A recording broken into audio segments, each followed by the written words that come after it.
Hello students, welcome back to my channel. कैसे हो आप सब? उम्मीद करती हूँ बेटा सभी अच्छे होंगे और अपना ख्याल भी रख रहे होंगे। तो बेटा आज हम करने जा रहे हैं अपने वर्कशीट नंबर 37 साइंस सब्जेक्ट के बेटा 9th क्लास के लिए। ओके, हिंदी मीडियम में है। और तो चलिए बेटा, इसमें आज हम पुनरावृत्ति ठीक है, यानी कि हमने जो पढ़ा है अभी तक उसके रिवीजन करेंगे। गति चैप्टर है बेटा हमारा। गति चैप्टर के जो अध्याय था बेटा उसकी हम क्या करेंगे, पुनरावृत्ति करेंगे।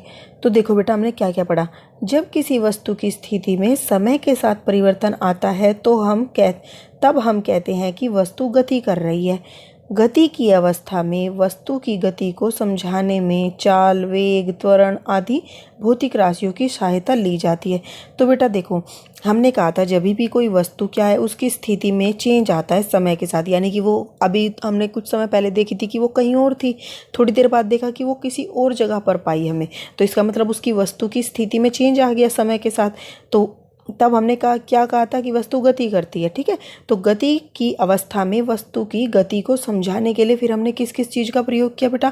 चाल का किया, वेग का किया, त्वरण का किया। ये 3 भौतिक राशियों की हमने सहायता ली थी उसको बताने के लिए। उसके बाद बेटा हमने दूरी पढ़ा था। दूरी क्या था? वस्तु द्वारा तय किए गए पथ की वास्तविक लंबाई।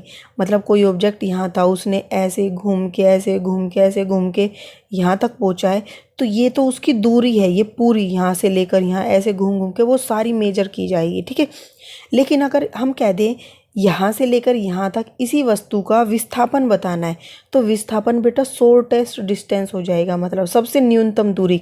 ये तो घूम घूम कर दी, लेकिन यहाँ से यहाँ तक सबसे छोटा से छोटा रास्ता जो होगा वो विस्थापन कहलाएगा उस वस्तु का। ओके, तो देखो दूरी तो उसकी ये होगी उस वस्तु की, और विस्थापन ये होगा। तो विस्थापन क्या था? किसी पथ के प्रारंभिक और अंतिम बिंदु के बीच के सबसे छोटे पथ की लंबाई। ठीक है, वो क्या थी? विस्थापन थी। तो देखो ये 2 बिंदु रहे, प्रारंभिक बिंदु, अंतिम बिंदु। इन दोनों के बीच की न्यूनतम दूरी यही है, इससे छोटा कोई रास्ता हो नहीं सकता यहाँ तक पहुँचने का। तो ये इसका क्या कहलाएगा? विस्थापन कहलाएगा। और दोनों ही बेटा मीटर में मापे जाते हैं। दोनों का मात्रक क्या होता है? मीटर होता है। ठीक है, फिर हमने पढ़ा बेटा चाल।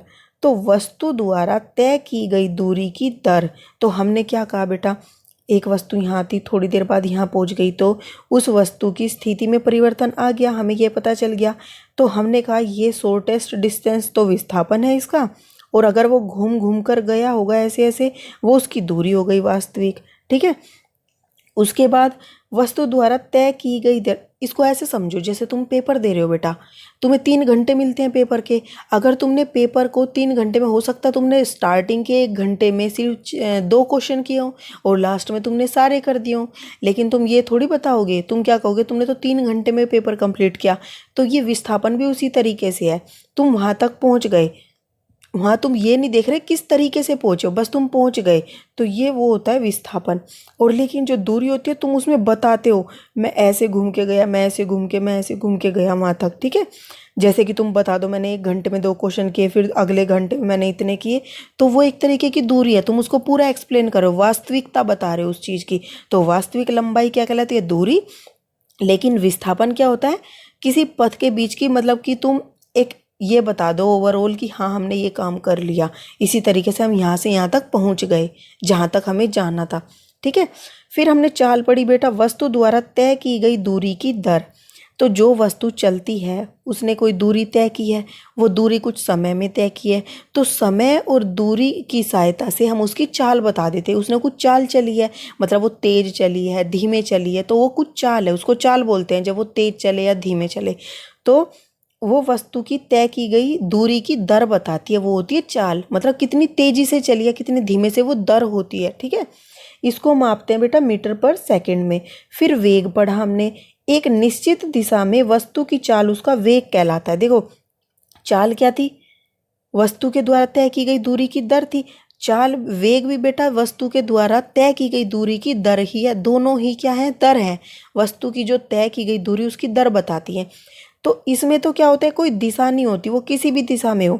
लेकिन वेग क्या होता है? एक निश्चित दिशा में। जैसे मान लो कोई ऑब्जेक्ट यहाँ है, वो या तो ये बताया जाएगा कि वस्तु क्या है, इस दिशा में जा रही है, इतने दूरी पर इस दिशा में गई है, या फिर इतनी दूरी में इस दिशा पर गई है। तो देखो अगर ये हमें दिशा ना बताते तो हम इसको क्या कह देते, चाल। और अभी ने इन्होंने क्या कहा कि इस दिशा में जा रही है, तो इसका मतलब इसे चाल ने कहकर क्या कह देंगे, वेग कह देंगे। ठीक है, दोनों ही चीज़ें एक ही चीज़ है, बस ये है कि इसके साथ वेग नहीं बताया, इसके साथ दिशा नहीं बताई, और इसके साथ दिशा बता दी वेग के साथ। ठीक है, तो 4 चीज़ें पता चली, दूरी क्या है, विस्थापन क्या है, चाल क्या है, और वेग क्या है। अब उसके बाद बेटा हमने क्या पढ़े थे, गति के समीकरण पढ़े थे। ठीक है, जो कि क्या थे, पहला प्रारंभिक, u का मतलब क्या था, प्रारंभिक वेग, v का मतलब क्या था, अंतिम वेग, और a का मतलब क्या था, त्वरण, t का समय। फिर हमने ये फॉर्मूले पढ़े थे, इनको याद कर लेना बेटा, इन पर वो आते हैं आपके, ठीक है, क्वेश्चंस बेस। उसके बाद बेटा यहाँ पर देखो, फिर हमने ये ग्राफ पढ़े थे, तो इसमें दूरी और समय का ग्राफ है, दूरी इधर है, समय इधर है। इसमें हमें ये सीधी रेखा दिखाई गई है, इसका मतलब मैं आपको पहले ही समझा चुकी हूँ, एक समान गति। ठीक है, जब एक समान गति होती है किसी वस्तु की, वो सीधी रेखा मिलती है हमें ग्राफ पर। और ये एक सीधी रेखा कैसे मिली, हमें एक टेबल दी होती है बेटा, ऐसे समझो कि मतलब टी ये समय है, इस समय पर उसने इतनी दूरी तय की, यहाँ पर दूरी होती है, इस समय में इतनी दूरी, इस समय में इतनी। जब इन पॉइंट को हम यहाँ पर दर्शाते हैं कि भाई इस समय में इतनी दूरी, फिर नेक्स्ट समय में इतनी, इस तरीके से निकालते तो हमें सीधी रेखा मिलती है। ठीक है, वो क्यों, क्योंकि उसने हर मिनट में अपनी क्या है, सेम उसी बराबर उससे चेंज किया है। ठीक है, जो अपनी चाल है उसको बराबर उससे चेंज किया है कि 1 घंटे में उसने इतनी कर ली, फिर अगले घंटे में उसने दूरी क्या की, बढ़ा ली अपनी। जैसे 1 मिनट में 10 कदम चला, अगली जो 1 मिनट होगी उसमें उसने 20 चले तो डबल कर दिए, उससे अगली में उसने फिर क्या किया, 30 चल दिए, तो हर बार 10-10 कदम बढ़ाए है ना। तो ये क्या करेगा बेटा, जब तुम ग्राफ पर दर्शाओगे इसको, तो सीधी रेखा देगा, इसको बोलते हैं एक समान गति। ठीक है, उसके बाद बेटा वस्तु विश्राम अवस्था में, जब वस्तु विश्राम अवस्था में होती है तो दूरी और समय हमें इस तरीके का देता है। क्यों, तो बेटा देखो यहाँ पर जब हमने देखा कोई वस्तु चल रही थी, ठीक है, वो यहाँ तक थी, इतनी दूरी उसने तय कर रखी थी जब हमने नोटिस किया। उसके बाद जब हमने नेक्स्ट समय में देखा तो वो वस्तु वहीं पर थी, फिर से उसी पॉइंट पर थी, मतलब आगे बढ़ी नहीं। फिर अगले समय में देखा, फिर भी वही उतने ही पॉइंट पर थी। इस तरीके से हमें ये पॉइंट मिले और हमें एक पैरेलल या समांतर रेखा मिल गई एक्स अक्ष के। तो ये क्या देती है, बस ये क्या बताती है, वस्तु विश्राम अवस्था में है। ठीक है, उसके बाद हमने क्या देखा बेटा, दूरी समय का एक और ग्राफ, जिसमें असमान गति, जिसमें हमें नहीं पता कि वस्तु कभी कौन सी मतलब कि कितनी तेजी से बढ़ रही है, अपनी स्पीड को बढ़ा रही है, अपनी चाल को बढ़ा रही है, और कितनी स्पीड से घटा रही है। ठीक है, तो इसका हमें नहीं पता, तो ये असमान गति है। उसके बाद पढ़ा हमने बेटा त्वरण। त्वरण क्या है, वेग में परिवर्तन की दर। देखो दूरी में परिवर्तन की दर थी चाल और वेग। ठीक है, अब वेग के अंदर परिवर्तन की दर क्या कहलाती है, त्वरण। ठीक है, मात्रक क्या होगा, मीटर पर सेकंड स्क्वायर, इसमें मीटर पर सेकंड था, पहले मीटर था। ठीक है, चाल, दूरी से हमें मिली चाल और वेग, वेग से मिलेगा हमें त्वरण। ठीक है, ये भी हम पढ़ चुके थे। इसके जो ग्राफ थे बेटा वो क्या थे, जब हमने बनाए तो त्वरण हमें किससे मिलता है, त्वरण देखो ये था बेटा त्वरण। त्वरण हमें मिला था जब हम क्या करते हैं, वेग को, किसी वस्तु के वेग को उस समय से डिवाइड करते हैं, तो हमें क्या मिलता है, त्वरण मिलता है। और वेग कैसे मिला था, वेग हमें मिला था जब हम किसी की दूरी को, ठीक है, किसी की दूरी को समय से डिवाइड करते हैं तो हमें मिला था वेग, और फिर वेग को हम समय से डिवाइड करेंगे तो हमें मिला त्वरण, उसी वस्तु का, एक ही वस्तु की बात हो रही है।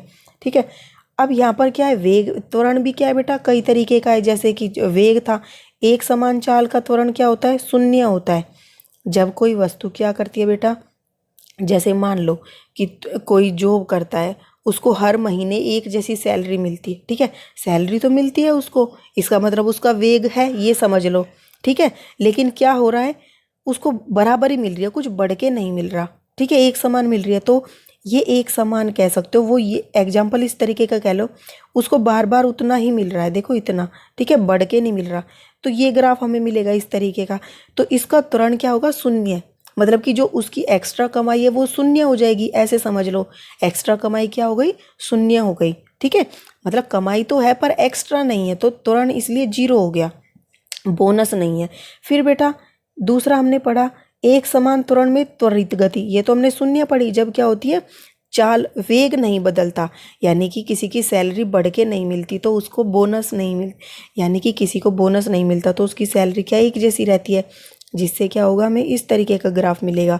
और ऐसे ही जब किसी की वेग नहीं बढ़ता, किसी की चाल नहीं बढ़ती, तो हमें इस तरीके की रेखा मिलती है सीधी, इसका मतलब होता है कि उसका त्वरण 0 है। ठीक है, फिर इस ग्राफ में क्या है बेटा, सीधी रेखा मिल रही है। यहाँ पर क्या है ये समझ लो, कोई किसी को सैलरी मिली है और हर बार एक बोनस मिल रहा है उसको हर महीने, जैसे कि पहले महीने में 100 रुपये मिले, अगले महीने में फिर से 100 रुपये बढ़ के मिले, उससे नेक्स्ट महीने में फिर से 100 रुपये बढ़ के, तो इस तरीके से उसका बढ़ता जा रहा है बोनस। ठीक है, ऐसे ही बेटा ये क्या है, मतलब हर मिनट के बाद अपनी क्या कर रहा है, चाल को बढ़ा रहा है। चाल बढ़ाने से इसका क्या हो रहा है बेटा, इसमें त्वरण आ रहा है। ठीक है, जैसे उसकी कमाई बढ़ रही थी ना, सैलरी ज़्यादा मिलने से उसका क्या हो रहा था, उसकी बचत बढ़ रही थी। ठीक है, अब यहाँ पर देखो ये ग्राफ दिया गया है, ये असमान त्वरण का है। जब देखो मान लो तुम्हें कभी कितना मिल जाए बोनस, कभी कितना मिल जाए, किसी को बढ़ के कभी ना मिले। ठीक है, तो यहाँ पर देखो क्या हो रहा है, किसी की सैलरी ही कम होती जा रही है, ये समझ लो। देखो पहले उसको इतनी मिल रही थी, अगले मंथ में उसको कम मिली, फिर उससे कम मिली, तो क्या हो रही है, सैलरी घटती जा रही है। इसी तरीके से कोई वस्तु चल रही है, वो अपनी स्पीड को कम कर रही है, चाल कम कर रही है समय के साथ, तो एक समय पर वो रुक जाएगी। जैसे कि ब्रेक लगाता है कोई, तो धीरे धीरे उसकी जो चाल होती है वो घटती जाती है। ठीक है, तो इसको बोलते हैं मंदन गति, असमान त्वरण में होती है ये। एक असमान त्वरण होती है, चल तो रही है गाड़ी, रुक तो रही नहीं है, पर कभी तेज कभी धीमे, तो इस तरीके का ग्राफ मिलता है। ठीक है, ये पता चल गया त्वरण क्या होता है बेटा। त्वरण जब ही आता है, जैसे तुम समझो सैलरी तो हर किसी को मिलती है, कोई जॉब करता है तो ऐसे सोचो, जब कोई दूरी तय करता है तो उसमें चाल तो होगी, जैसे किसी कोई काम करेगा उसे सैलरी तो मिलेगी, लेकिन उसको बोनस मिलेगा या नहीं ये उसके काम पर डिपेंड करता है। अगर वो दूरी को जो है तेज़ी से तय करता है, जल्दी से तय करता है, तो उससे क्या होगा, उसका बार बार सैलरी में चेंज आएगा, पहले कुछ थी बाद में कुछ थी, तो क्या होगा, उसका बोनस बढ़ेगा इस वजह से।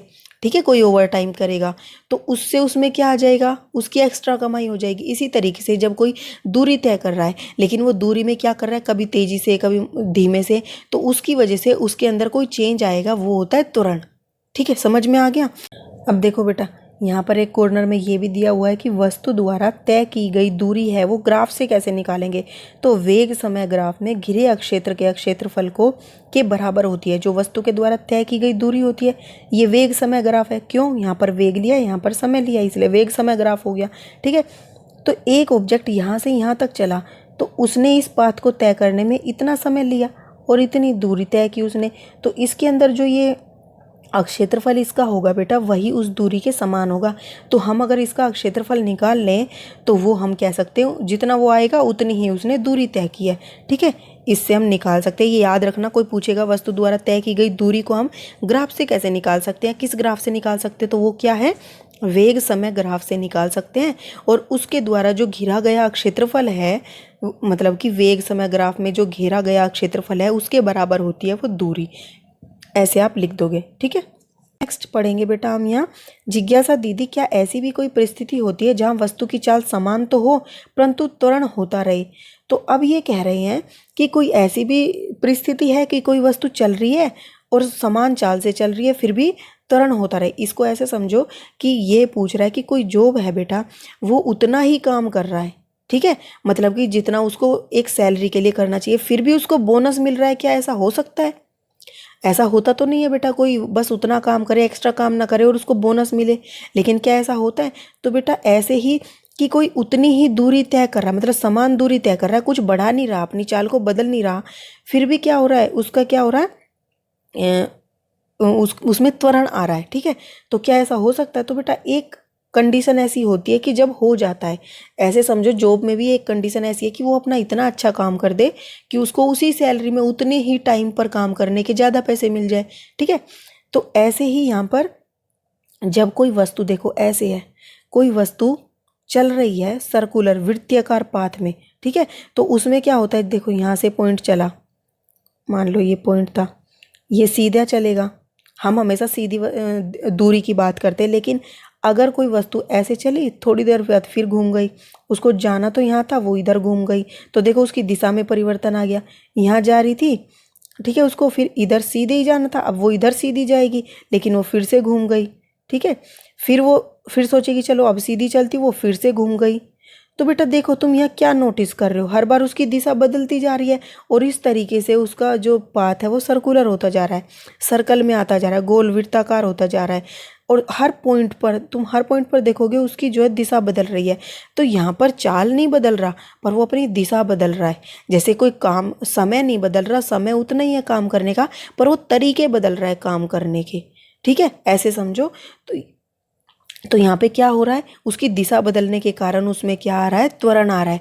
अगर किसी का वेग बदलेगा तो भी त्वरण आएगा, या वेग की दिशा बदलेगी तो भी त्वरण आएगा उसमें। ठीक है, तो जो वृत्ताकार पाथ होता है, तो इसलिए हम कहते हैं अगर किसी की वस्तु की चाल एक समान भी है फिर भी उसका क्या होता है, उसमें त्वरण होता है। अगर एक समान चाल होगी तो त्वरण 0 होता है, हमने ये कहा था। लेकिन अगर वृत्ताकार पाथ में है तो क्या होगा, एक समान चाल होने पर भी उसका जो त्वरण है वो कुछ होगा, उसमें 0 नहीं होगा क्योंकि दिशा बदल रही है उसकी बार बार। तो ज्ञान ऐसी परिस्थिति एक समान वृत्तीय गति की अवस्था में होती है। यदि एक पत्थर को धागे से बांधकर एक ही स्थान पर खड़े होकर रहकर समान गति से लगातार घुमाया जाए तो उसकी दिशा में लगातार परिवर्तन होता है, परंतु उसकी चाल समान रहती है। इस प्रकार की गति को एक समान वृत्तीय गति कहते हैं। ठीक है, इसी को कहते हैं वृत्तीय गति, और इसमें त्वरण भी होता है। तो बेटा देखो अब आपको यहाँ पर एक समान वृत्तीय गति के बारे में बताया गया है यहाँ पर। ठीक है, एक समान वृत्तीय गति है क्या, जब एक वस्तु वृत्तीय पथ पर एक समान चाल से चलती है, एक वस्तु वृत्तीय पथ पर एक समान चाल से चलती है, ठीक है, तब उसकी गति को एक समान वृत्तीय गति कहा जाता है। उदाहरण के लिए वृत्तीय पथ पर दौड़ता धावक, पृथ्वी के चक्कर लगाती सैटेलाइट। ठीक है, ये सारे क्या करते, एक चक्कर लगाते, गोल गोल घूमते हैं।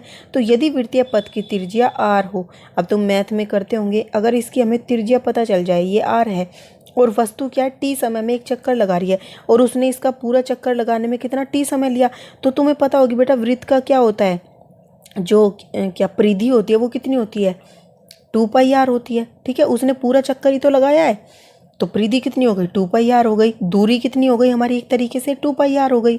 उसने पूरा एक चक्कर लगाया और कितने समय में लगाया, t समय में लगाया।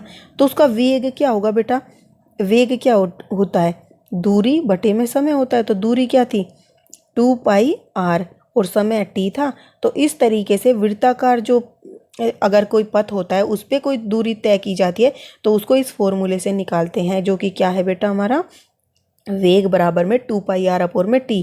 2πr हमारी दूरी है जो कि सर्कल में तय की गई है, और पूरी यहाँ से शुरू करके अगर हम इतना पाथ तय करेंगे तो ये परिधि हमने इसकी सर्कल की वृत्त की पूरी तय की है। ठीक है, इसलिए यहाँ पर 2πr आया है।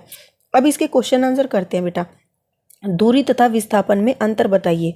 तो बेटा हमने पढ़ा था दूरी क्या होती है, वास्तविक लंबाई होती है किसी वस्तु द्वारा तय की गई। वस्तु द्वारा तय किए गए पथ की वास्तविक लंबाई क्या है, दूरी है।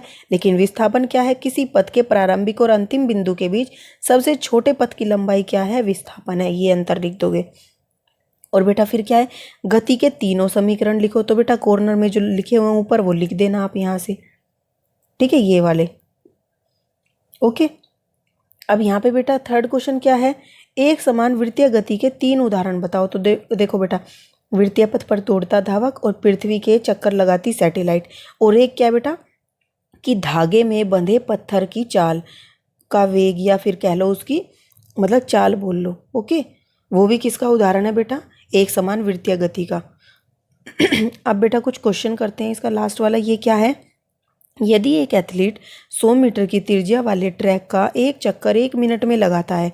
ठीक है, एक एथलीट है, वो क्या कर रहा है, 100 मीटर की त्रिज्या, मतलब कि उसकी ये क्या है, 100 मीटर की है, तो इसका चक्कर लगाता है वो, और ये पूरा क्या होगा, 200 मीटर होगा। ठीक है, इसका चक्कर 1 मिनट में लगाता है, तो इसका परिकलन कीजिए। तो क्या करोगे बेटा, देखो सर्कुलर पाथ में हम क्या करते, इस फॉर्मूले का यूज करोगे। चलिए देखते हैं कैसे करते हैं बेटा। तो बेटा देखो कैसे लिखोगे, दिया क्या है आपको, त्रिज्या दी हुई है 100 मीटर। ठीक है, फिर हमें दिया है समय, 1 मिनट में वो एथलीट दूरी तय करता है। अब मिनट है बेटा, हमें एक जैसी यूनिट करनी होती है, हमने अभी पढ़ा था हम कैसे निकालते हैं, मीटर पर सेकंड से। तो ये तो मीटर है, इसको हमें सेकंड में बदलना पड़ेगा, तो इसको हमने सेकंड में बदल लिया। ठीक है, उसके बाद ज्ञात क्या करना है बेटा, ज्ञात हमें करना है चाल को। ठीक है, तो चाल निकालनी है। फिर ज्ञात किया, जैसा कि हम जानते हैं वृत्तीय पथ पर वस्तु की जो चाल होती है वो किस तरीके से निकाली जाती है, इस फॉर्मूले से। इसमें 2 पाई का हमें पता है, आर हमें दिया हुआ है, टी भी हमें दिया हुआ है, तो पुट कर दो बेटा इसमें। तो देखो जब इसमें हम पुट करेंगे, यहाँ पर क्या है, पाई का वैल्यू जो होती है आपने मैथ में पढ़ी होगी 22/7 होती है, ठीक है। और आर क्या है, 100 मीटर है। समय क्या है, 60 सेकेंड हमने निकाल लिया था। पुट करके आपकी ये वैल्यू आ जाएगी, ठीक है। तो इसलिए क्या कहोगे, एथलीट की चाल क्या हो गई, ये हो गई। तो ये थी बेटा आपकी आज की वर्कशीट। इस तरीके से आप इसको सोल्व करोगे। उम्मीद करती हूँ आपको सारे कंसेप्ट समझ आ गए होंगे अब तक आपने जितने पढ़े हैं। फिर भी कोई डाउट रह जाए तो मेरे से कमेंट बॉक्स में पूछ लेना। इस वीडियो में इतना ही, अपना नेक्स्ट टॉपिक हम अपनी नेक्स्ट वीडियो में करेंगे। तब तक के लिए ऐसे हंसते रहिए, मुस्कुराते रहिए, पढ़ते रहिए और आगे बढ़ते रहिए। Thank you.